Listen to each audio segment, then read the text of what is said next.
Good day, everyone. I hope this finds you healthy and staying where you belong in virus jail. Hopefully, before too terribly long, we can start easing the guidelines a little bit. But um, we've been hit really hard here in Steelville and the area around here.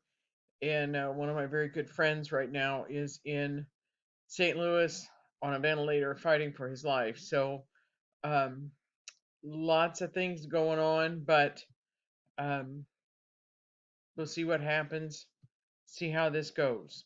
So, we want to continue on. We left off at the beginning with literacy centers. This talks about features of well designed literacy centers. One of the things I will caution you about is if you have a room that incorporates centers, whether they're literacy centers or math centers or science centers or whatever those centers may be, if you use those centers effectively, it means you have solid classroom management.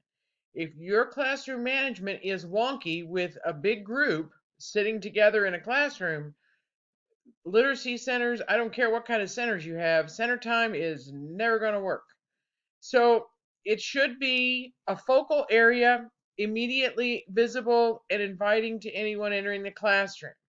Well, that we're not talking about right here, one little center. We're talking about the entire idea of a center area. And it can be a whole area, it can be um, across a wall in the room where you have things, but it should be recognizable, is what they're talking about here. It should be large enough to accommodate 5 or 6 children comfortably. Now, that's assuming you have a dedicated space and your room is big enough for a dedicated space. Mine was big enough for a dedicated space, but not multiple dedicated spaces large enough to accommodate 5 or 6 children at a time. So I had my centers broken up into a listening center, and I had centers that were dealing with pieces that we were learning that week, parts of speech or whatever, however they went, and pieces that also fit into the overarching units that we were studying. So you have to take this with a grain of salt. Think about what you can do. What have you seen? What do you think will work for you?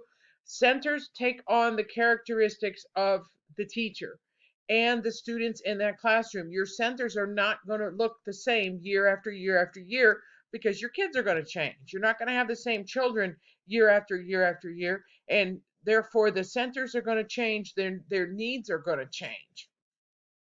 You can have a library corner which features books that can be changed regularly. I got, and it was from a library sale. Um, I got it for like 50 cents or whatever. It was a small tabletop book spinner, and you could put books on it and it would spin. And I would change those books out all the time, but I would read books that were on that spinner. If you will read those books in your classroom library to the kids as read alouds, you'll be amazed at how fast they fly off and start circulating the room once they've read it, once they've been read to, have the book read to them. It may sit on your library shelf for years and nobody looks at it, and all of a sudden you read it and it's the hot ticket in the classroom. So be sure that you do that.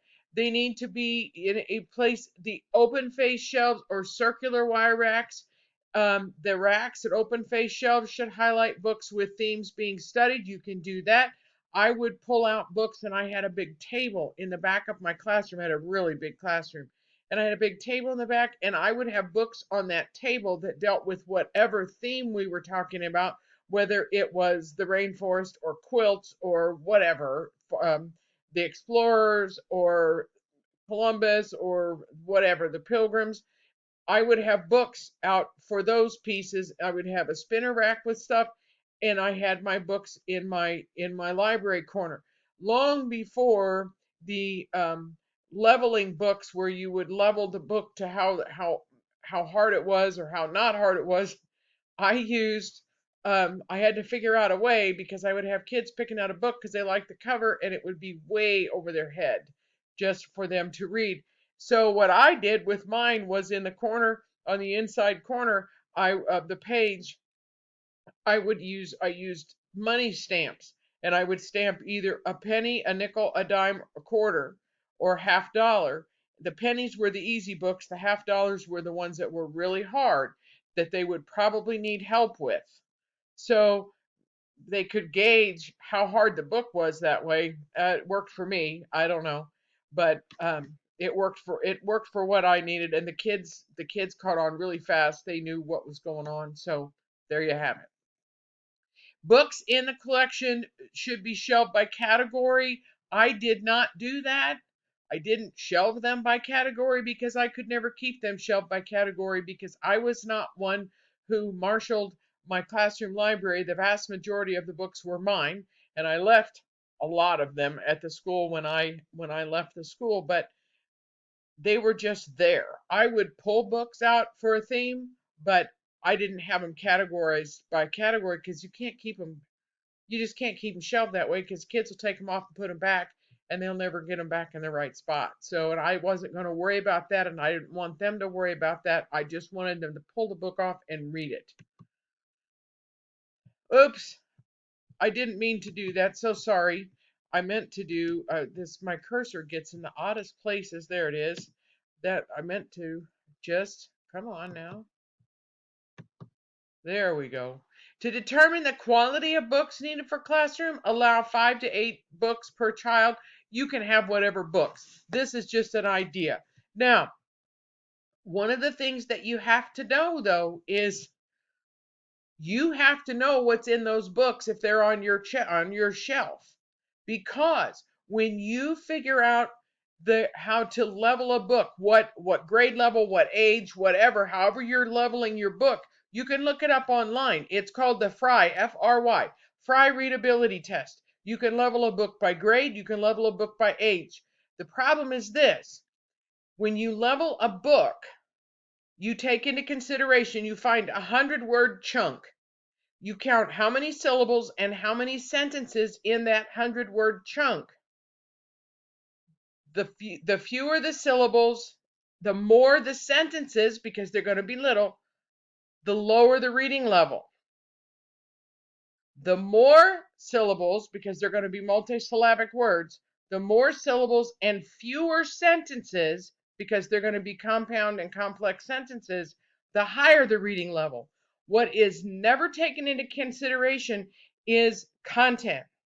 You have awful lot of words that you don't want first, second, third, fourth, fifth, sixth grade kids reading from books pulled out of your classroom that are one syllable words. It also does not take into account when you level a book by grade or by age. It doesn't take into account how thick the material is. In other words, what are the themes that are running through the book? Are they developmentally appropriate for that age child? That's not considered at all. It's just how many syllables, how many sentences in a 100-word chunk, and then you plot it on a Fry readability graph. That's not exact, but it will get you really close.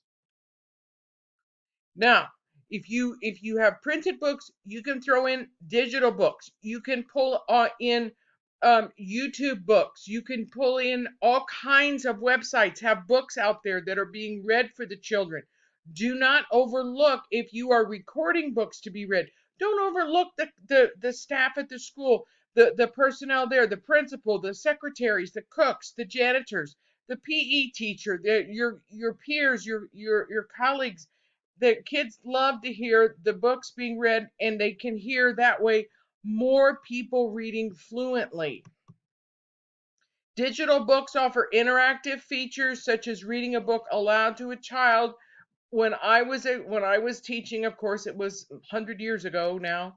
I had books on cassette tapes, and I had a whole library of those, and that was one of my centers that was always up.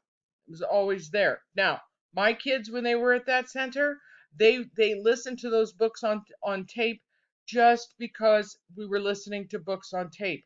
They didn't have a comprehension test at the end. There was no assessment at the end. That was just for pleasure, to teach them that you can read or listen to a book for pleasure. Approximately 25 books should be introduced every 3 weeks. That's a lot of books.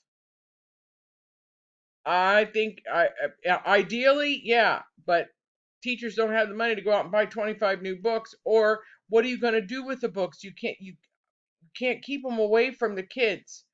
I am not an advocate of that. If the books were in my room, in my classroom library, they were open to the public. I have seen um, I was supervising. I don't know if I told you this story. Supervising a student one time, and she told the children when they were finished with their assignment that if there was time left, they could go to the classroom library and they could choose a book and take it back to their seat to read it. And the teacher said, "Absolutely not. Those are my books." Well, really, wow, that made me really sad when that because I saw it happen. No, all the books in my classroom were up for grabs for the kids. I didn't care. I just wanted them reading. And I probably told you the story when I was teaching first grade about two of my little boys who were little ring-tailed tutors individually, and together they were impossible. And they were sitting at one of their desks, and they had a book, and I saw them with pencils writing in the book. And I went back and I said, "What are you doing, guys?" They said, "We're underlining all or circling all the words we know." Oh, okay. Keep going. Knock yourself out. I thought I can erase it later.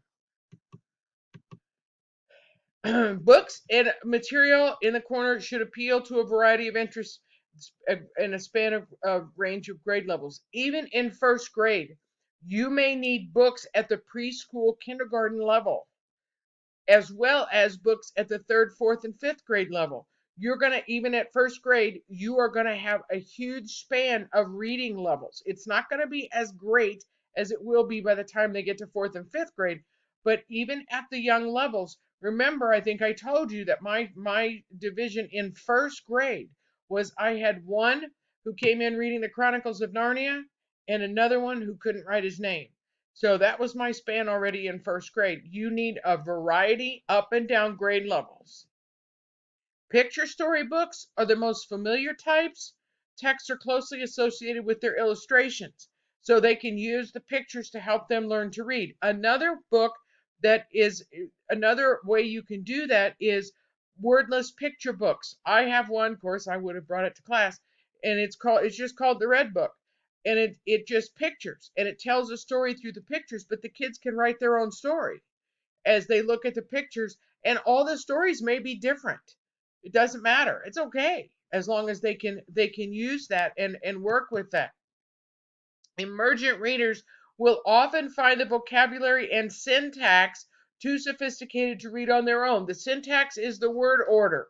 It may be over that was my cat. It may be over their head, but that's okay. If that be the case, then use it as a read aloud for them. You can read aloud to a small group of kids. You don't have to have the whole class reading aloud. It's okay to use a small group. Going on, you have informational. I can't tell you how important it is to have that expository text for emergent readers with that information, because the vocabulary is different. The strategies that you use for expository and informational nonfiction books that are different than the traditional story grammar, where you're finding main character, setting, plot, that kind of stuff. Informational books, you're looking specifically for information, and they need to be introduced to those early on and often. The text broadened children's knowledge to help them explore new ideas, new vocabulary, stimulate a deep interest in a particular topic. You need to do twin texting. Twin texting is using expository text and informational text at the same time. If you're reading Charlotte's Web, you're also reading perhaps books on farms, on spiders, on pigs, whatever. But you have to you put those two together so they can see that the books offer information in different ways.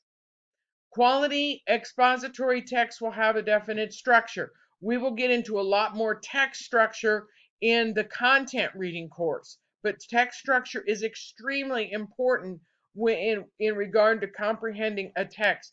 And I'm up against the clock here, so we're going to stop here and we will pick up right here with the next video. Take care and wash your hands.